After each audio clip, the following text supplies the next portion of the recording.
Pues vamos a enlazarnos ya de una vez con José Antonio Ejido a la bella ciudad de San Sebastián, bellísima allí en España, donde se comen unos pinchos maravillosos por todos lados, donde hay un festival de cine, mucha cultura. José Antonio Ejido, ¿cómo le hablo? ¿De usted o me permite hablarle de tú? No, de tú, por favor. Un saludo, querido Rubén, con tu bello No, acento. no, José Antonio Ejido, eres mi héroe. Ah, sí. No me diga. A ver, no sé si, Pastor, aquí tengas lo que hizo hace 7 años en Telesur José Antonio Ejido, tengas a la mano el video. Un momentito, Rubén, un momentito. A ver, entonces ahorita en lo que lo busca Pastor Delgado. Gracias, José Antonio, por haber aceptado esta convocatoria para charlar, porque pues creo que es muy importante. Es como buscar una aguja en un pajar realmente. La verdad ahí está, pero es difícil encontrarla, sobre todo cuando tienes a los medios de desinformación masiva que Sí, evidentemente son armas de guerra, cuando los tienes una vez más de un lado y una vez más distorsionando la realidad. Es muy difícil, es la doctrina del shock en contra de la humanidad, ¿no? es verdad, es cierto, sí. Es así, es el problema de una población que consigue ser manipulada de una manera científica por los grandes medios de comunicación, ¿no? Yo supongo que esto siempre ha sido así y ahora ya lleva algunas décadas siendo un problema social muy grave, ¿no? Que oculta la realidad y hace de los pueblos unos seres manipulados, en realidad, ¿no? En realidad, mira, Manipulados. aquí tenemos, si nos permites, vamos a recordarle a la audiencia de este espacio, hace 7 años esta entrevista en Telesur con el doctor en sociología José Antonio Ejido. Adelante, Pastor. El gobierno ruso se muestra cauto. ¿Qué puede pasar en un posible escenario que Rusia no lo acepte? Mire, lo primero que hay que decir que es en el territorio ucraniano en este momento las únicas autoridades legitimadas por el pueblo y democráticas son las autoridades de las repúblicas populares de Donetsk y de Lugansk. Las autoridades de la Junta de Kiev nacen de un golpe de Estado fascista apoyado por Washington, son totalmente legítimas y buscan legitimarse mediante unas elecciones presidenciales. Escenarios posibles. Mire, se han proclamado no 2 repúblicas, o la intención de convertirse en repúblicas populares eran 4 repúblicas. Una, la de Odessa, la de Kharkov, la segunda ciudad de Ucrania. ¿Que decidieron postergarlo? Que decidieron efectivamente postergarlo, la de Lugansk y la de Donetsk, que no aceptaron la recomendación que les hizo el presidente Putin, evidenciando que ellos no son ni subordinados ni agentes del gobierno ruso, como lo planteaba la Junta Fascista de Kiev. Bien, ya las únicas autoridades legítimas, insisto, se han proclamado como repúblicas populares, pero el proyecto es que se produzca el referéndum en las otras 2 repúblicas populares. La situación no es fácil porque hay que recordar que el día 2 de mayo se ha producido un crimen demencial cuya responsabilidad es de la Junta de Kiev. Han sido asesinadas ya no 40 personas en Odessa, sino 116 personas. Las últimas informaciones que provienen de un diputado de la Asamblea Legislativa de Odessa, difundidas por Russia Today, señalan que los desaparecidos han sido asesinados. Por lo tanto, son 116 muertos. Usted imagínese cualquier gobierno del mundo que sea responsable de haber abrazado y de haber asesinado a 116 personas, pero eso buscaba una finalidad política, es frenar el referéndum en Odessa, destruir en la cuna la República Popular de Odessa, también hacer lo mismo en Kharkov y con eso evitar la proclamación de una federación de repúblicas populares que ya tiene un nombre, se llama Novorossiya, la nueva Rusia, que busca en realidad crear, ellos lo han dicho abiertamente, un cordón sanitario, es decir, abrir una línea de defensa frente a una dictadura fascista que se reivindica abiertamente de los neonazis, de los nazis de la Segunda Guerra Mundial y que tiene todo el apoyo de la Unión Europea y de Washington. Esa gente, fíjese, la Unión Europea ha declarado ilegítimas los referendos en los que ha participado la amplia mayoría del pueblo de la cuenca del Donbass, la zona...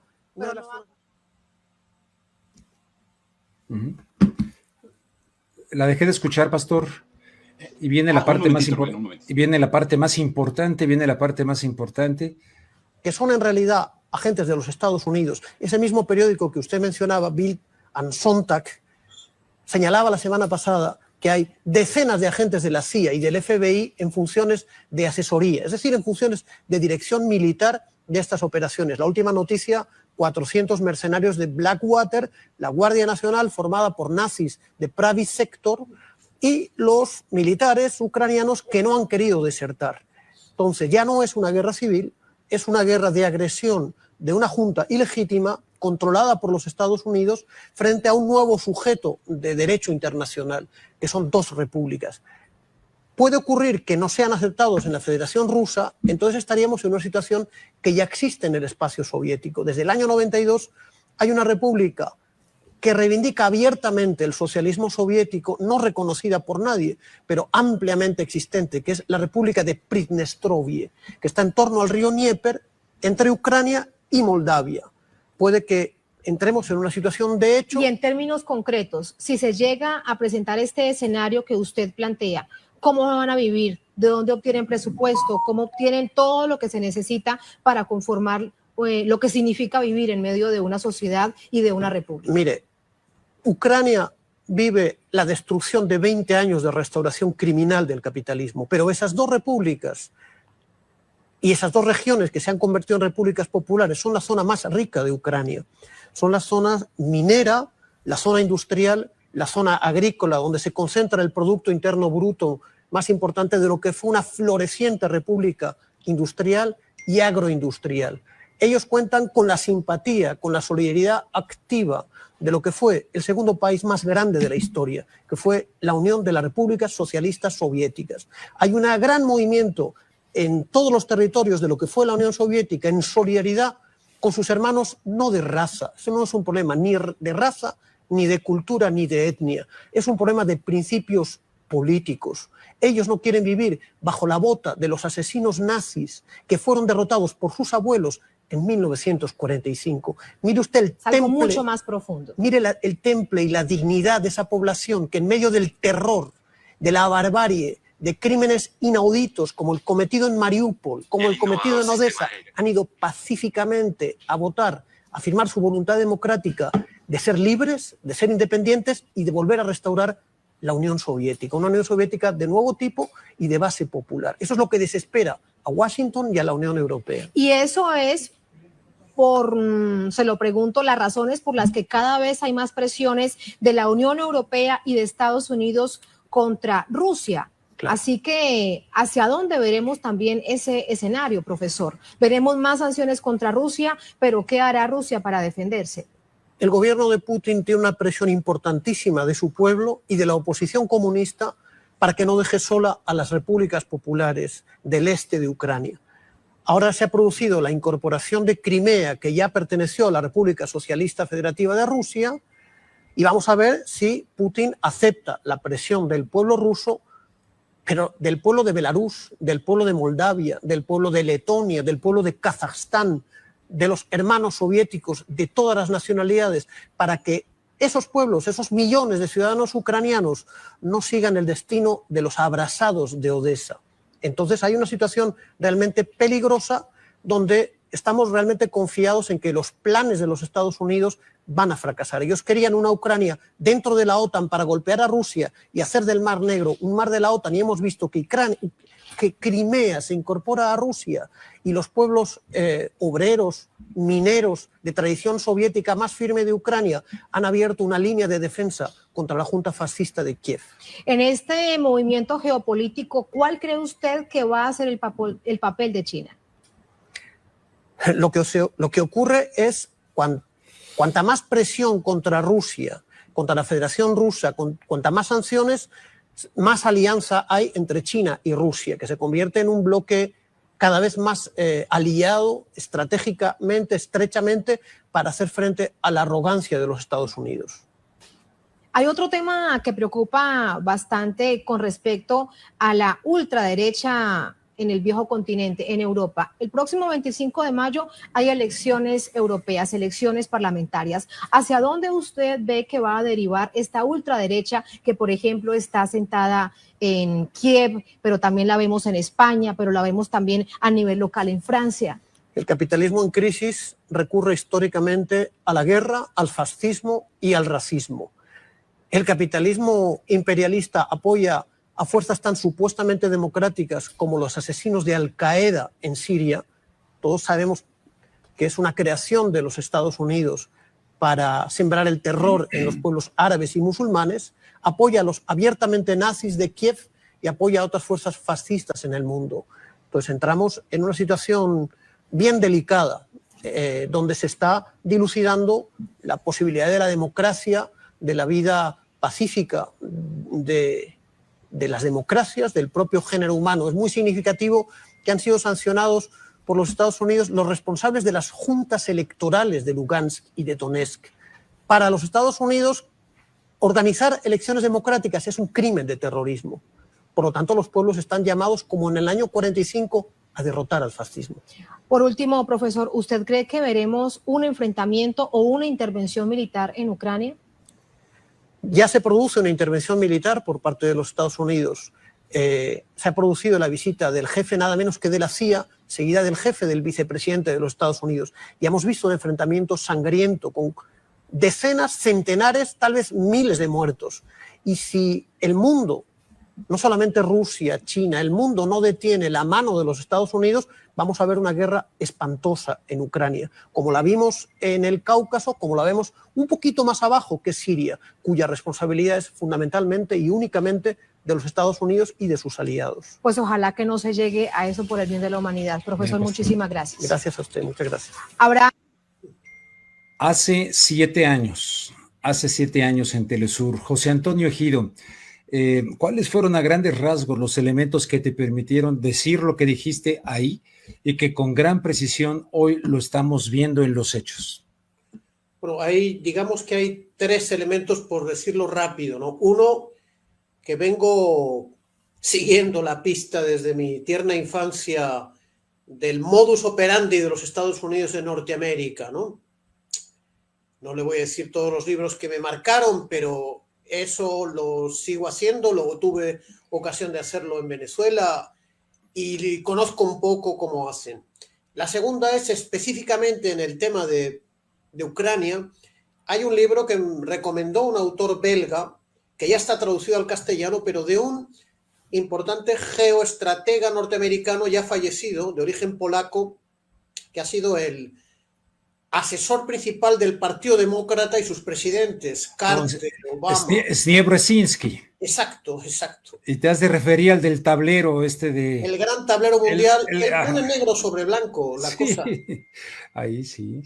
Y luego conocer un poco también lo que ha pasado en el mundo soviético a partir de la llamada perestroika. Incluso lo estuve reafirmando con una investigación que he hecho este año pasado, ¿no? Cómo se ha convertido en un terreno de caza de intereses económicos, geopolíticos, para poner de rodillas a Rusia, pero creando una tal inestabilidad en esas regiones que la guerra está a la vuelta del camino, ¿no? Ha habido una guerra tremenda entre Armenia y Azerbaiyán el año pasado, donde Rusia hizo de intermediario. Hubo una guerra en el Cáucaso del Sur, se llama Georgia, pero guerras con muchos muertos, en la medida en que la OTAN ha podido incorporar a varios regímenes que antes eran del campo socialista a sus planes descritos por el señor Brzezinski. Es decir, doblegar a Rusia para controlar Eurasia, así le llama el señor Brzezinski, ¿no? Uh-huh. Y ahí están. La guerra horrible ya se ha planteado. Ahora el mundo está debatiendo sobre la maldad de los rusos que mataron, fíjese, acabo de ver una foto, los cadáveres de los supuestos asesinados por los rusos tienen en sus manos las raciones militares de comida que les dieron los militares rusos en su retirada. Entonces, claro, que los envenenaron. No, las fuerzas fascistas que yo denunciaba allí acusaron de traidores a estos ciudadanos cerca de Kiev y los mataron impunemente, y descubro, esta mañana he descubierto, fíjate, permítame también que te... No, hombre, es un honor. Es un honor. Rubén, mi nombre es. Rubén, querido Rubén, descubro la gran empresa de satélites, de control satelital, que está facturando muchos millones al Ministerio de Defensa norteamericano y que está absolutamente interesada en que se agrave el conflicto de Ucrania para poder seguir sirviendo imágenes de sus satélites, comprar más satélites y a llevar al desarrollo de su empresa privada, que es como un componente del complejo militar industrial, ¿no? Esa misma empresa que está vendiendo las imágenes satelitales que se están publicitando en los grandes medios de comunicación son los que están preparando un escenario donde ya no son las fotos de prensa, ya son las fotos satelitales que al simple ciudadano le causa un efecto, digamos, de credibilidad absoluta, ¿no? Lo que hace 30 años era Timisoara, que era un cuento, yo me lo creí, por cierto, ya estoy curado de espanto. Ahora son unas fotos satelitales donde nos dicen, estas manchitas son muertos y nosotros las fotografiamos el 19 de abril. O sea, en 1989 tú te creíste, yo también.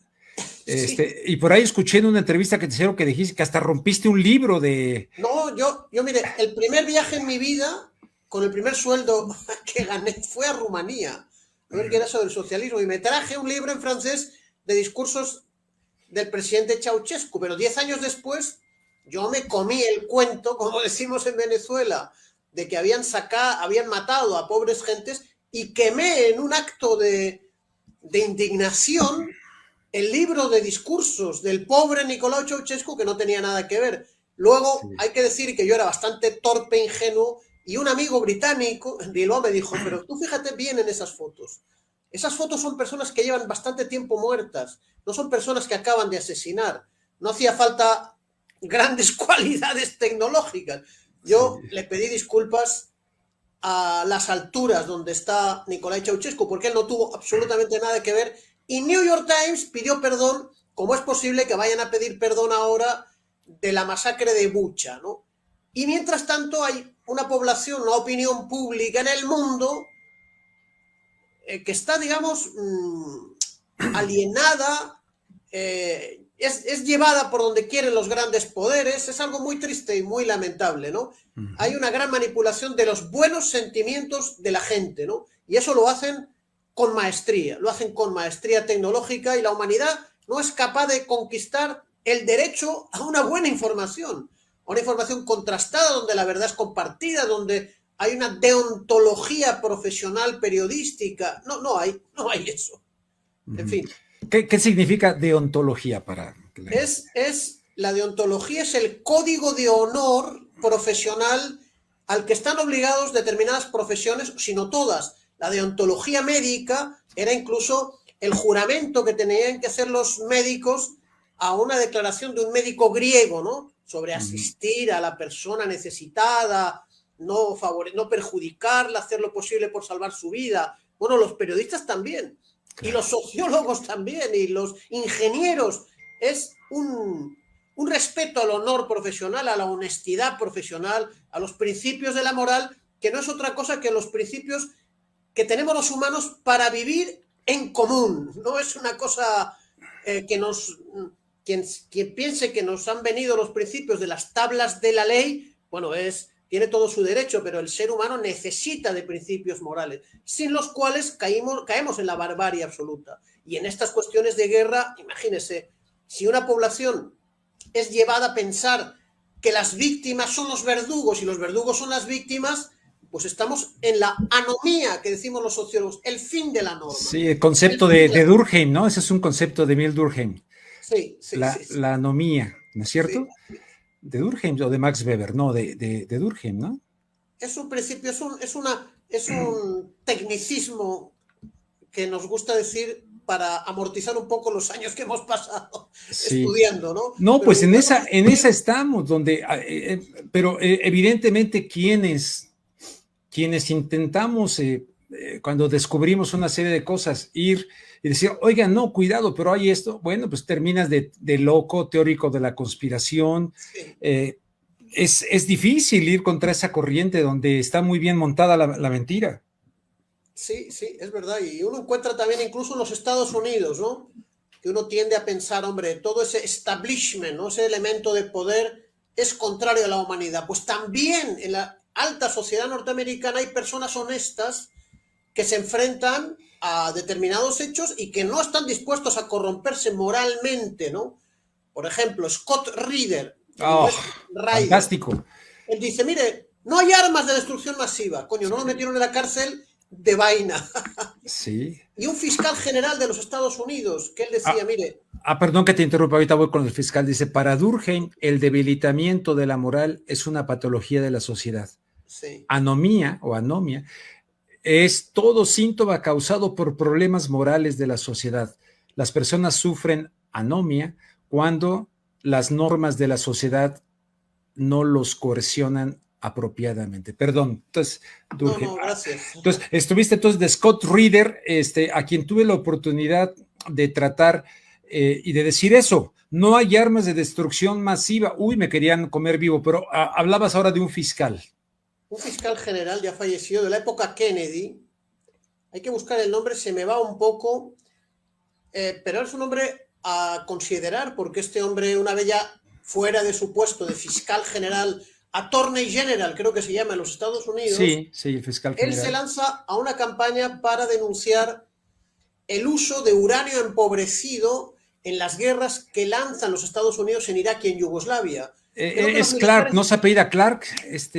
Ramsey Clark. Ramsey Clark, exactamente. Ramsey Clark, sí. No era ningún rojo, no era ningún traidor. No, para nada. Unidos. Sí, Ramsey Clark. Era un hombre que decía, mire, esa guerra táctica nuclear viola los principios de la Carta de las Naciones Unidas, ¿no? Sí. Y efectivamente, Yugoslavia e Irak hay una gran proporción de enfermos por la radiación propalada por el uso del uranio empobrecido en las armas de artillería que usaron los Estados Unidos. ¿Quién lo denuncia? Este señor, Ramsey Clark. Sí. Es decir, sí. Lo entrevistaba mucho Emmy Goodman en una estación de radio que se llama Pacifica Radio, sí. Democracy Now! Ahí lo tienes. Tienes. Él es Ramsey Clark. Un gran norteamericano. Sí, gran norteamericano y que fue fiscal justamente. Sí. Attorney General. Sí, gracias, Pacific, pastor. Yo la escuchaba Pacific en Venezuela. Se conectaba a alguna radio venezolana con creo que es una federación de radios democráticas de los Estados Unidos, ¿no? Sí, yo tenía un programa que se llama Contragolpe en una de ellas, en Los Ángeles, KPFK. Pero adelante, sí. Entonces decías de Ramsey Clark. Lo que quiero decir que hay que estar positivo y optimista, no caer en la desesperación, porque desde luego acaba de decir Rusia que si siguen los Estados Unidos y la Unión Europea mandando armas de gran calibre a Ucrania, solo van a alargar el conflicto y agravar la guerra. Pero Rusia ha decretado el estado de alerta de sus armas nucleares para tratar de disuadir un enfrentamiento nuclear. Dice Atilio Borón, el argentino, con una guerra nuclear la humanidad conoce una especie de tormenta radioactiva en la que no hay ningún continente que vaya a escapar a la radioactividad. Exacto. Cuando pasamos de una guerra táctica a una guerra estratégica. Entonces a la humanidad le conviene recomendar una negociación en la que se acabe inmediatamente ese conflicto, Rusia tenga garantías de seguridad y Ucrania y su pueblo lo mismo, garantías de seguridad. Y eso pasa porque la OTAN, si no se retira, por lo menos no se coma Ucrania, porque hay un artículo 5 del estatuto de la OTAN que obliga a entrar a toda la OTAN en combate si uno de sus componentes, estados, denuncia una agresión. Y eso sí es extremadamente grave, porque el plan de los Estados Unidos yo creo que claramente era instalar armas nucleares en Ucrania, pero Ucrania es como instalar armas nucleares, no sé, en Cuernavaca, que no va a producirse, vamos a decir en Canadá, apuntando a Washington. Los estados no lo permitirían de ninguna manera, ¿no? Uh-huh. Rusia no puede permitir que haya armas nucleares O algo peor que se ha descubierto ahora, armas químicas y bacteriológicas en laboratorios secretos que tenían los Estados Unidos en Ucrania, con incluso manipulación, fíjese, del COVID. Y no lo han dicho los rusos, los norteamericanos han reconocido que había un programa esta Nuland, ¿no? Victoria Nuland. Exactamente.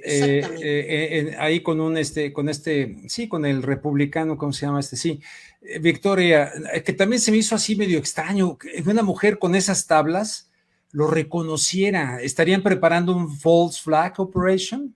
¿O por dónde va el tema? Porque decía, ahí con Marco Rubio, dijo, pero que ahora nos da temor que caiga en manos de los rusos. Sí. Así lo dijo. Marco Rubio está muy molesto con Biden, pero la señora Nuland estuvo en el año 2014, en enero, apoyando a los que tomaron el poder en Kiev. Sí. Yo creo que tenía el mismo cargo que tiene ahora, es viceconsejera o secretaria de Estado para asuntos, no sé qué, del hemisferio sur o norte. Era algo parecido, sí, era algo parecido. Y ahora tiene el mismo cargo, ¿no?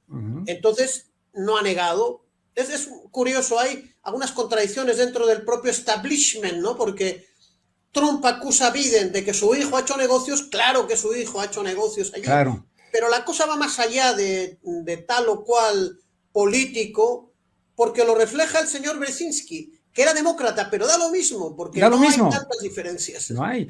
Hay que recordar que Brzezinski es el que recluta a los mujahidines para concentrarlos en Afganistán, para ponerle una trampa. Él dijo literalmente que sea el Vietnam. De la Unión Soviética, y le salió bien la jugada al condenado. Él presumía eso en una entrevista que le hizo Le Nouvel Observateur. Exactamente, sí. Pero él no llegó a culminar su deseo, porque inmediatamente gana las elecciones Reagan, y Reagan organiza una cosa que se llama la Operación Ciclón. No hace falta tener ningún dron ni ser ningún espía, porque usted va a Wikipedia, pone Operación Ciclón, y es la operación de la CIA para crear lo que hoy, mutatis mutandis, es decir, con 40 años, es Al-Qaeda o el Estado Islámico, que está dormidito, pero mañana vuelve a aparecer haciendo cualquier destrozo, cualquier avería. Sí. Era hacer una especie de ejército terrorista con una ideología, digamos, la parte más extremista de la religión musulmana, con el dinero de los saudíes, que por cierto hoy se alejan de los Estados Unidos. Sí. Rubén, qué cosa tan extraña y tan curiosa está pasando, ¿no? Sí. Ahí está la Operación Ciclón. La verdad sobre Afganistán, que Estados Unidos quiere que olvides, claro. Y eso está en nuestro canal de YouTube en contacto, o sea que... Qué bien. Ustedes sí que tienen alta deontología profesional, ustedes buscan la verdad. Pues tratamos, José Antonio, pero nos va en feria, porque yo digo que pues lo que se desconoce se desprecia, y la gente pues tendría que tener todos estos elementos para poder formar un criterio, pero pues llegan a lo que les dice en nado sincronizado los medios de comunicación. Por eso ahorita aquí tú sales a la calle en la Ciudad de México. ¿Qué opinan de Putin? Criminal, asesino, carnicero, dice Elmer Bauman. Yo le preguntaría al señor Ejido, ¿cuánto más riesgo de escalar la guerra va en el hecho de que para Biden en Ucrania haya temas de negocios y corruptelas personales y familiares? O sea, lo que insinúa aquí Elmer Bauman es que vámonos a una guerra con tal de ocultar las corruptelas de su hijo, ¿será? Mire, es más grave todavía, es mucho más grave, porque algo es curioso. Trump, en su salida, en su rabieta, mencionó algo que es cierto, ¿no? Que se llama el complejo militar industrial de los Estados Unidos. Es decir, la economía norteamericana nos dijo en una conferencia en Caracas un gran especialista en Estados Unidos de la Academia de Cuba, miembro de la Academia de Ciencias Sociales, que se llama Esteban Morales Domínguez. Él insistía en la militarización de la economía y de la industria norteamericana. De manera que hay una fuerte presión para vender armas. Entonces, han creado réplicas de pequeños complejos militares industriales en países occidentales, pero de nivel pequeñito como es España. Y no digo nada Francia, Reino Unido, Bélgica, Holanda, donde hay fabricantes privados de armas que necesitan guerras. Y lo he visto en unos artículos que he leído esta mañana sobre este productor privado de imágenes satelitales comerciales que tiene como principal cliente el Ministerio de Defensa. Pero es una parte de este negocio de la guerra, de la muerte, de los misiles y de toda una panoplia, es decir, una gran cantidad de artilugios tecnológicos, de barcos, de radares, de tecnología satelital, por ejemplo, que mueven millones, y nos encontramos con que el presupuesto militar de los Estados Unidos para el 2023 es el más alto jamás conocido en la historia de los Estados Unidos, ¿no? Porque es el motor de la economía norteamericana. Pero su motor es la guerra. Tal como lo advirtió Eisenhower en su último discurso, donde acuñó el concepto de... Exactamente. Sí. Yo creo que habría que ver si en Rusia también hay un sector privado, no lo descarto, no lo he investigado. Históricamente la Unión Soviética, digamos, lo que gastaba en guerra lo detraía, lo desviaba de la industria civil. Y su industria civil y su economía tenía retrasos por cuenta de la necesidad de disuadir a los norteamericanos de un conflicto nuclear. A mí me sorprende mucho que ahora la Rusia, vamos a decir capitalista, es excedente en cereales. Pero la Unión Soviética era excedentaria y tenía que comprar cereales en Argentina y a los Estados Unidos, porque estaba en esa carrera de armamentos que le debilitaba. En cambio, Estados Unidos, su economía no es solamente una persona, el hijo del señor Biden, Hunter, que efectivamente él consiguió un salario de $50,000 mensuales en una empresa de energía de Ucrania, pero eso es una anécdota. Lo grave son las facturaciones de miles y miles de millones de este complejo militar industrial. Y además, partidas aprobadas por la Unión Europea, por los Estados Unidos, por cada uno de los países de este bloque para seguir empujando esta guerra de Ucrania. ¿Dónde va a terminar esto? La escalada no se puede descartar de ninguna manera. Yo no creía que iba a haber guerra, aunque yo sabía que si se ponía en peligro la integridad física de la población de etnia rusa del Donbass, Rusia intervendría. Y había planes, se han aparecido papeles. Yo quiero creer que no va a haber una escalada que nos conduzca al fin de la humanidad, porque esto, pues estamos en esa situación, ¿no? ¿Es un carnicero, es un criminal de guerra, Putin, como dice Biden? Sí, ahora está de moda. Yo creo que si lo digo, a lo mejor me ofrecen ser profesor en alguna universidad española. Pues no lo voy a decir. Porque ahora fíjense, los franceses, yo me he formado en Francia y esa es la escuela racionalista, ¿no? La lumière, las luces, etcétera. Bueno, pues es patético ver en la televisión y en la radio pública francesa presuntos psicólogos que están diagnosticando la enfermedad mental que tiene Putin. Wow. Yo me río. El que tenía una enfermedad era Boris Yeltsin. ¿Pero por qué Boris Yeltsin, presidente de la Rusia de la Rusia capitalista del 91 hasta que se muere, hasta el año 2000? Bueno, porque el señor Yeltsin aceptaba la política que le dictaban los norteamericanos.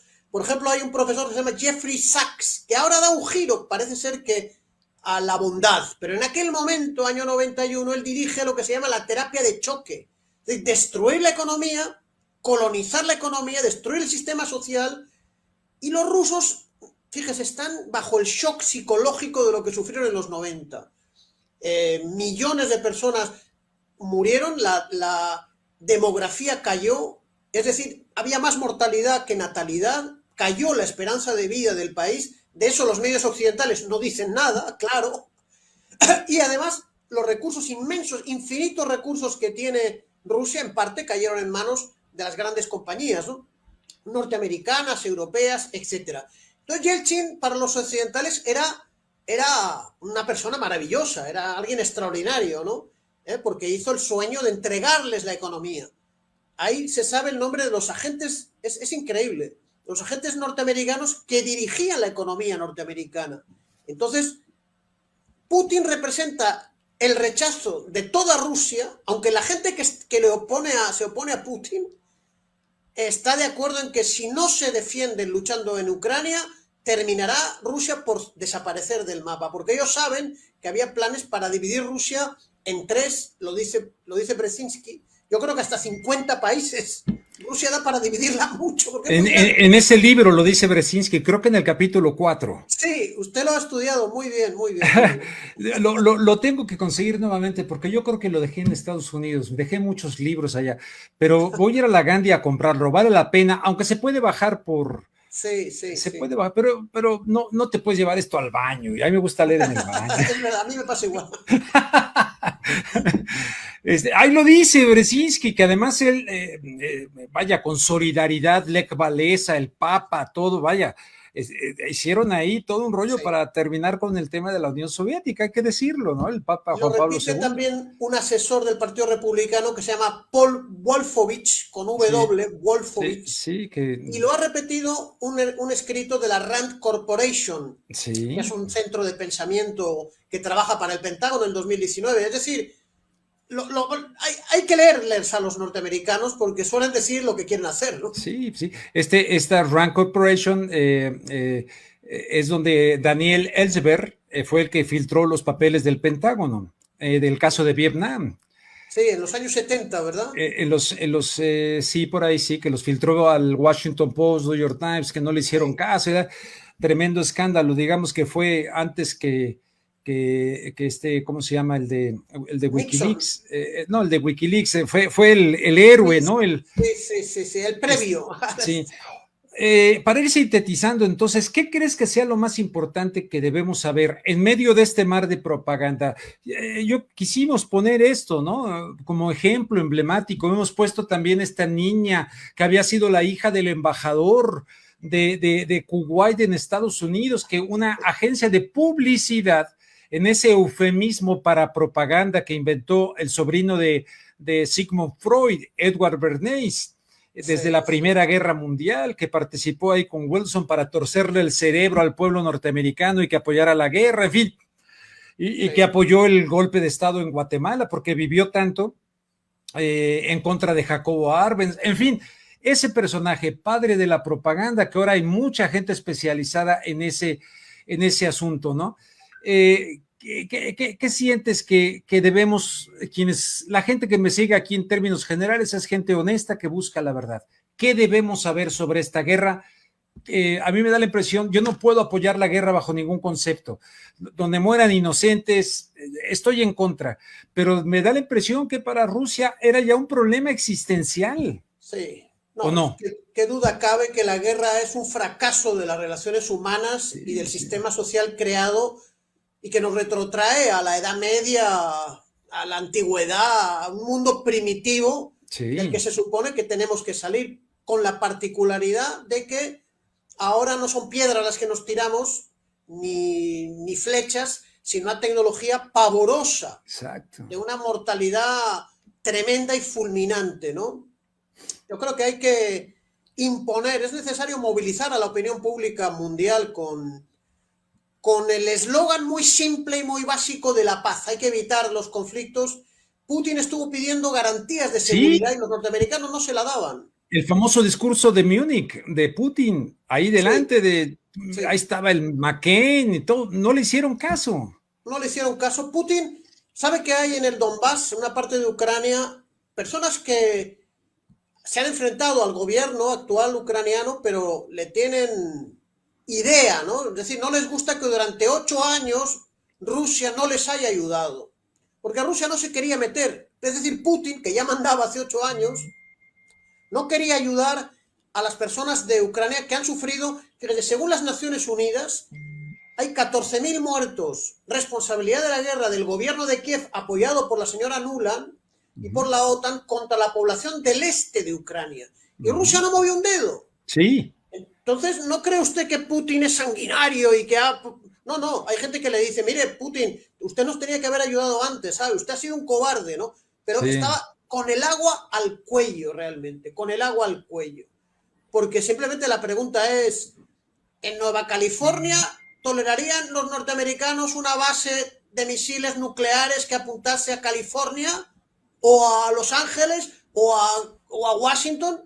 los norteamericanos dirían que no, que bombardean la base esa en Baja California o donde sea. Pues Rusia estaba ante lo mismo. Entonces, esta lógica de escalada y esta sociedad, esta economía que se fundamenta en la guerra, hemos hablado del complejo militar industrial, no nos lleva a nada bueno. Hay que cambiar los gobiernos, hay que sanear la economía mundial, hay que depurar el sistema de las Naciones Unidas. Dicen que expulsan por petición de los Estados Unidos a Rusia del Consejo de los Derechos Humanos de las Naciones Unidas, pero no nos acordamos lo que hicieron los Estados Unidos en Irak. Yo recuerdo bien. En una cárcel, Abu Ghraib. No nos acordamos, yo me acuerdo. Sí. No, y además que fue absolutamente mentira todo. Yo entrevisté a Hillary Clinton, era candidata a la presidencia contra Barack Obama.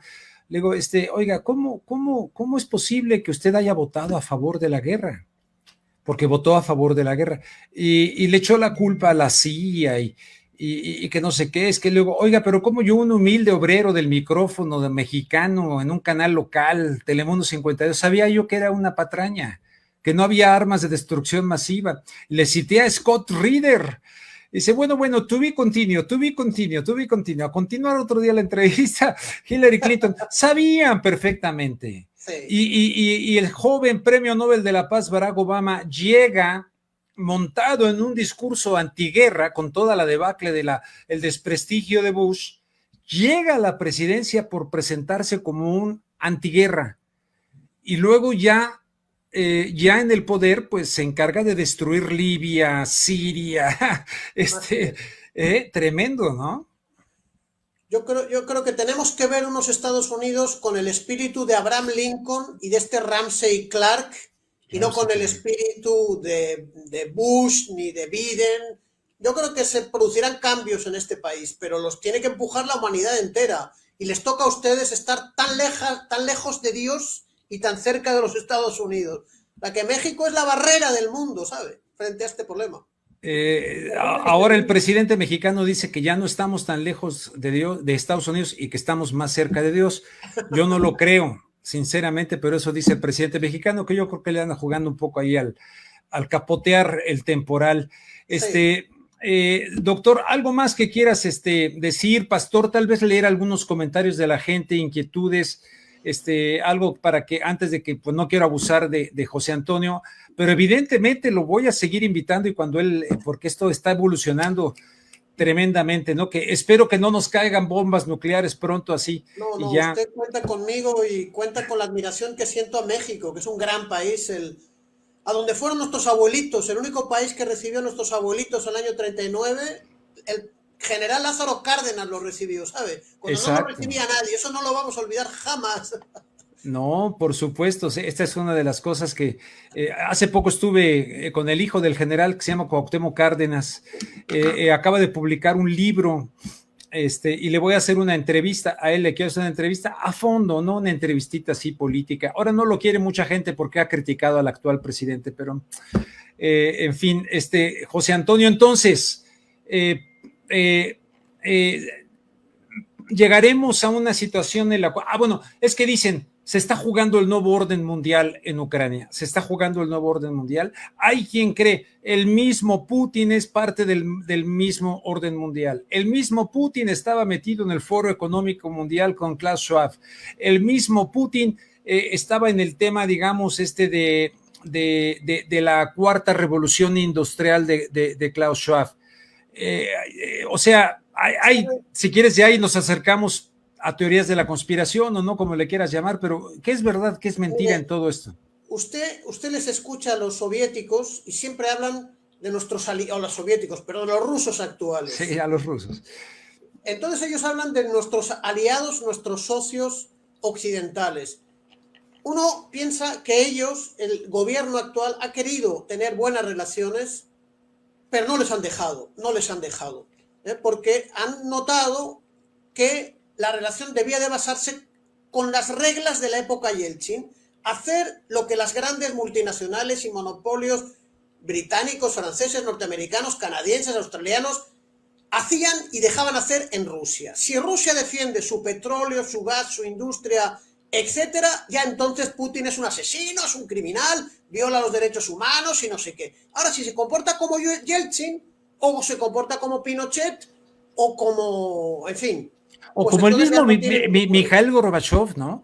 A mí me cuesta trabajo creer que Mikhail Gorbachev fue inocente al no firmar las negociaciones del pacto de 2+4, permitir la reunificación alemana para que entrara a la OTAN y conformarse con la promesa que le hizo James Baker de que no se movería ni una pulgada. A mí me cuesta trabajo el papel de Mikhail Gorbachev, sinceramente. Me dediqué, querido Rubén, todo el año a investigar eso, 30 años después, y además con nuevos datos de los propios historiadores rusos sobre cómo se produjo un ablandamiento y cómo los Estados Unidos tomaron esa fortaleza desde dentro de la fortaleza, con agentes de influencia, con un debilitamiento ideológico, pasando lo impensable. Y hoy los rusos se tiran de los pelos y dicen, mire, seríamos hoy muchos más fuertes que China, con una Unión Soviética unida, y hemos estado retrocediendo, y ya no pueden retroceder más los rusos, porque si retroceden, tienen que combatir en Moscú, tienen que irse a los Urales, y tienen que salir del planeta.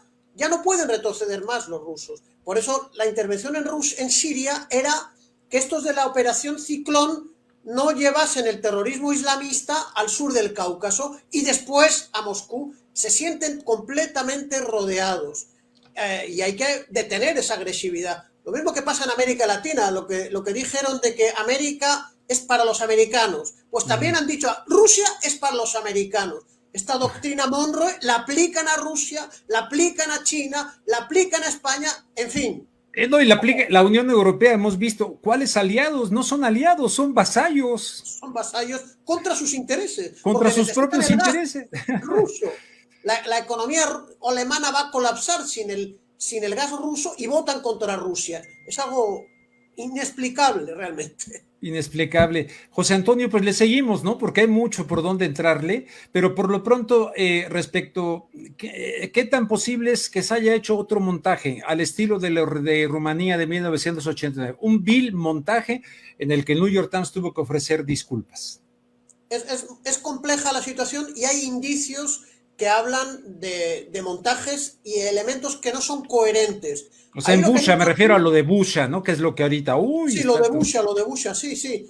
Lo que se tiene que producir es una verdadera investigación internacional, levantando las fosas comunes, haciendo informes forenses, estableciendo qué tropas y qué gente, qué ataques de artillería. Bueno, hay manera policial muy fácil de investigar eso, pero el Reino Unido, cuando Rusia ha pedido una investigación en las Naciones Unidas, ha dicho que no quiere investigar nada. Hombre, pues que investiguen y que no tengan nada que ocultar para que se sepa la realidad y no nos pase, como usted decía, lo de Kuwait, lo de Timisoara, las armas químicas de Irak que no aparecieron nunca, los bombardeos químicos de Siria que no eran reales, etcétera, etcétera, etcétera.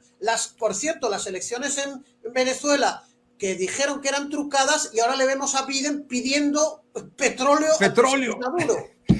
Absolutamente increíble. José Antonio Ejido, te quiero agradecer enormemente. Pastor Delgado, ¿puedes poner el correo, el Twitter, quiero decir, de José Antonio Ejido para que lo sigan? Yo lo sigo con gran interés. Aquí está, José A.Ejido, @JA_Ejido. Doctor en Sociología por la Université de Provence, científico social. Je ne parle pas français, monsieur, le pupú le mató le guagua, es lo que sé decir. Le pupú le mató le guagua. Sí. Pues Antonio, es muy amable. Qué bueno que me seguiste hablando de usted y ya me dio pena. Pero pues, perdón. Estamos en contacto y un fuerte abrazo hasta San Sebastián, España, que la verdad, qué bien la pasé en ese lugar. Preciosa ciudad. Estoy viendo de aquí el mar Cantábrico, encima del barrio de Gros de San Sebastián. Saludaré a las gaviotas y a las personas de tu parte, Rubén. Claro que sí, por favor, ahí. Mi abuela era de Potes, en Cantabria, y mi abuelo de Llanes, en Asturias, y recorrí todo eso por carretera, todo eso. Sí. Es la misma costa, el mismo mar. El mismo mar. Te mando un fuerte abrazo, gracias. Muchas gracias, Rubén, es usted muy amable. Al contrario, José Antonio, mi querido Pastor Delgado, gracias. José Antonio, perdón, Pastor Delgado. Estoy emocionado. Qué tipazo, Buenísima ¿no? entrevista, Rubén. En verdad que hacen falta No, pues, entrevistas con personajes de ese tipo, porque además, imagínate la visión que tiene desde hace 7 años para prever lo que está ocurriendo en este momento y que no salgan estos medios de comunicación de siempre a decirnos que esto fue sorpresivo, que no sé qué. En fin.